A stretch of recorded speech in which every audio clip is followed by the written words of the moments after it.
نواصلو بسم الله.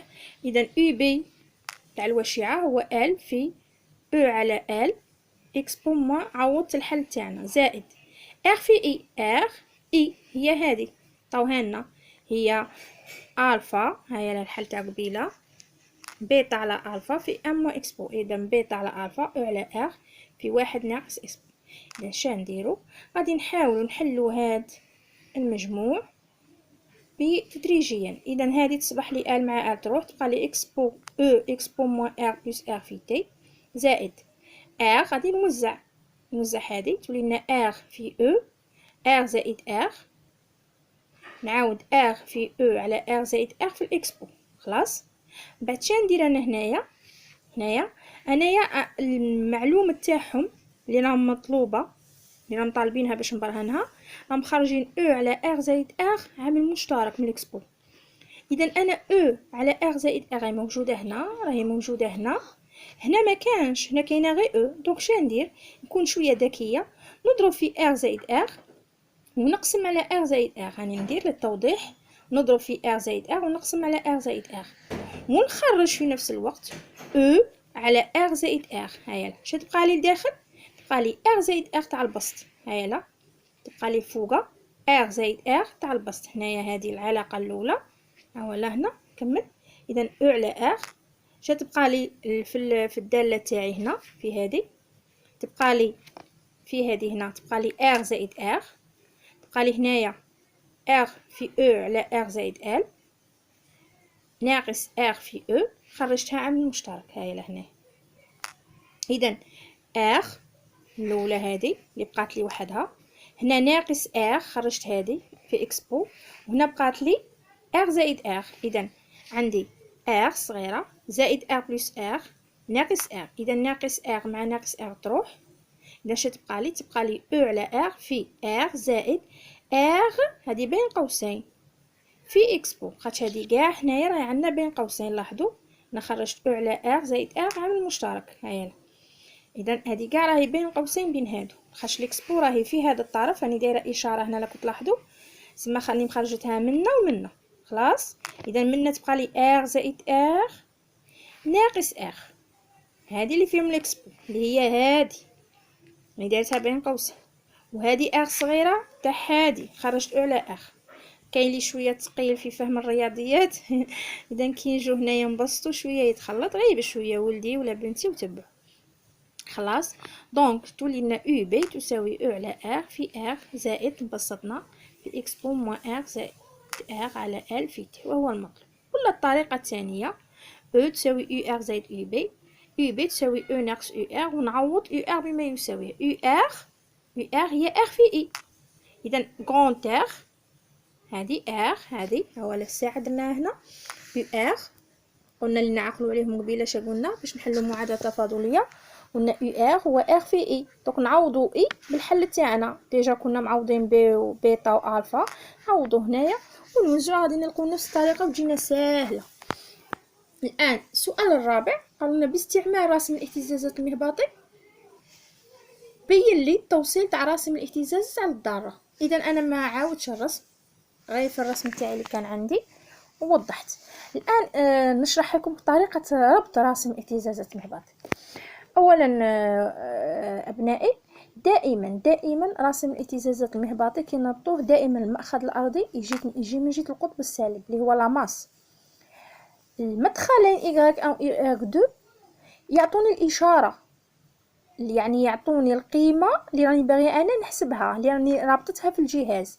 الا كنت المقاومه رابطتها بالمأخذ y، انا طلبوا مني في الحقيقه غير y1، انا زدت لكم وضحت لكم y2 اون كاو كنا رابطين المدخلين في رحبه، بصح كون نديرو غير مدخل واحد هما طلبوا مني، عطاوني رسمنا توتر الوشيعه، بما ان الجهاز الراسم رسم لي توتر الوشيعه، اذا الوشيعه هي اللي مربوطه بالاي 1. اذا هيا كان قالوا لي رسم لنا الوشيعه وفي نفس الوقت رسم لي y2، هنا لا، هنا لازم نبدل المأخذ الارضي ونديره ما بين الوشيعه والمقاومه باش يرسمهم لي للزوج. في هذه الحاله لا، في هذه الحاله راسم لي مقاومه توتر تاع الوشيعه ويرسم لي التوتر تاع المولد، باسكو المولد راه ما بين y1 ما بين المدخل و y1. والمقاومه التوتر تاعها يستنتج خاطر ما بين المدخلين. هذا الا درنا المدخل الثاني صح. الان هذا التوضيح. دونك وانا زدت هنايا وضحت لكم غير موان بلس. دونك اي عنده نفس الاتجاه تاع او. الاي تيار يخرج من القطب الموجب دونك هذا سالب.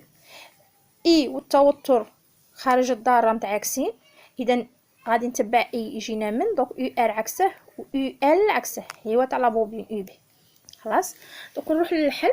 السؤال الاول هذا. السؤال الثاني با من البيان قالوا لي استنتج توتر مقاومه الوشيعه بتيت ار، وقالوا لي استنتج ايضا ثابت الزمن واستنتج الذاتيه.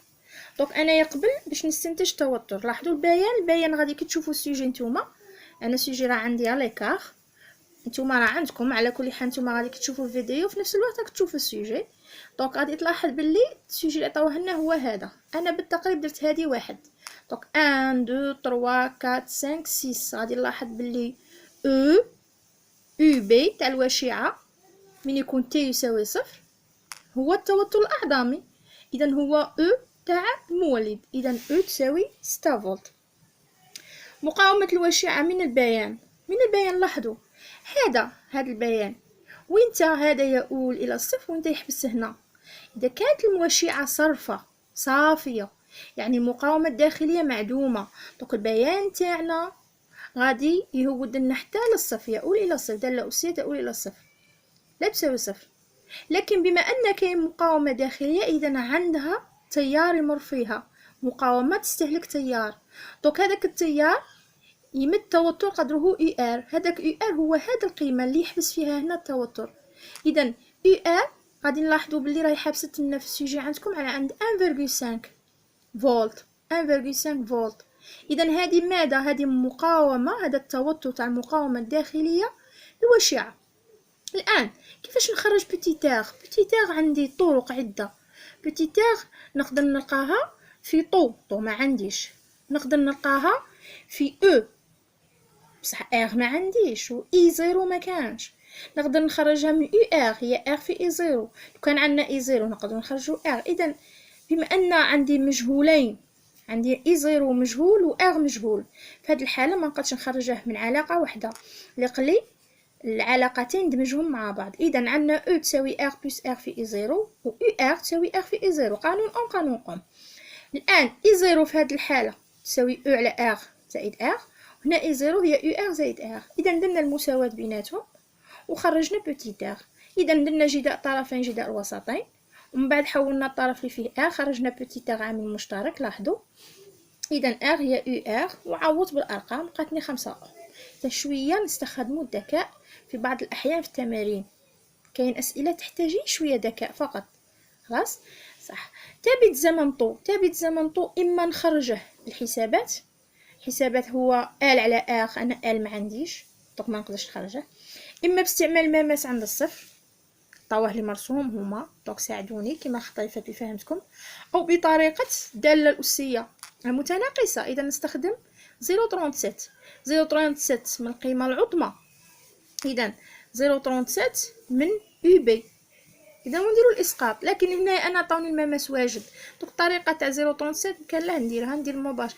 اذا المماس لاحظوا ما نوصلوش حتى للصفر، عندي مقاومه داخليه، اذا يوصل هنا.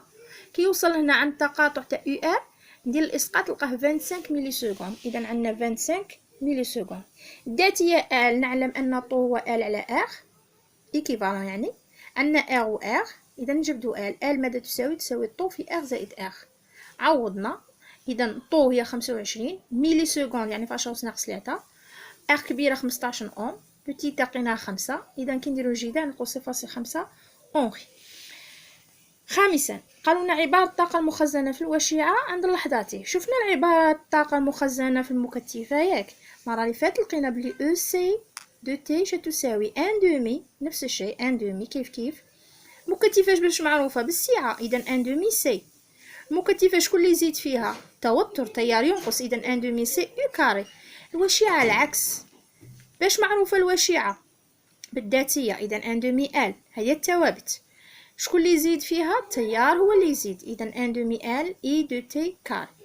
ان اي الحل نعوضوه اللي عطاوه لنا قبيله، نعوضوه بالمجاهيل الفا وبيتا، عوضناهم وعوضنا الحل خلاص. الان قالوا لنا الطاقه في النظام الدائم، يعني الطاقه الاعظميه. اذا الطاقه في النظام الدائم، شوفوا كان يكون عندنا فتح القاطعه، ما نعوضوش بالحل تاع اي زيرو في ان موان اكسبو، لا نعوضوا بالحل تاع اي زيرو في اكسبو ديريكت. بما انني عندي الحل تاع الوشيعه راني في الغلق القاطعه، اذا عوضنا بحل تاع الغلق. في النظام الدائم نفس الشيء. في النظام الدائم عندنا، في النظام الدائم يعني التيار يثبت، التيار يثبت، معناتها تي عند 5 طو، نعوضو اي الزمن تي ب5 طو. كي نعوضوه ب5 طو، عوض هنا ب5 طو، نعوضو هنا في الحل، لاحظوا معايا غير بشويه، نعوضو هنا ب5 طو.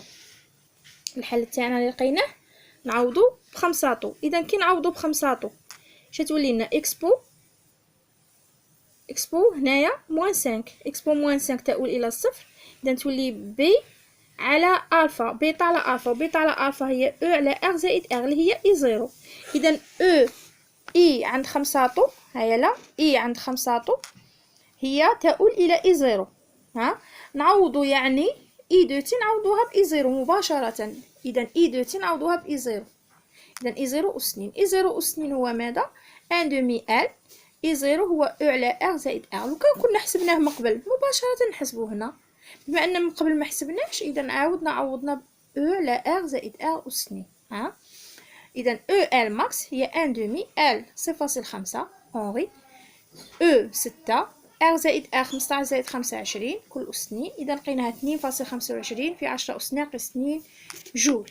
هذا التمرين تاع الوشيعه. لاحظوا درت المكتفه عند شحن المكتفه، مازال ما نشوفوا عند الفتح، لكن هو اسهل بكثير من الشحن. ودرنا الوشيعه عند غلق القاطعه، وعند الفتح ايضا اسهل من عند الغلق. اذا لاحظوا معايا التمرين هذا، ولا كان عندكم اي سؤال تقدروا تطرحوه، أنا متواجدة هنا باش نشرح لكم أي سؤال، مكاش مشكل إن شاء الله بإذن الله.